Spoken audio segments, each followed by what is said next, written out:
একটা রুটির মধ্যে কতটা খিদে থাকে, একটা জেল কতগুলো ইচ্ছেকে আটকে রাখতে পারে,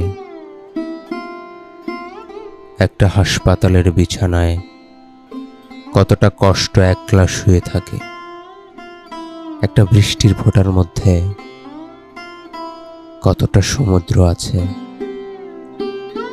একটা পাখি মরে গেলে কতটা আকাশ ফুরিয়ে যায়, একটা মেয়ের ঠোঁটে কতগুলো চুমু লুকোতে পারে, একটা চোখে ছানি পড়লে কতগুলো আলো নিভে যায়। একটা মেয়ে আমাকে কতদিন অচ্ছুত করে রাখবে, একটা কবিতা লিখে কতটা হট্টগোল বাঁধানো যায়।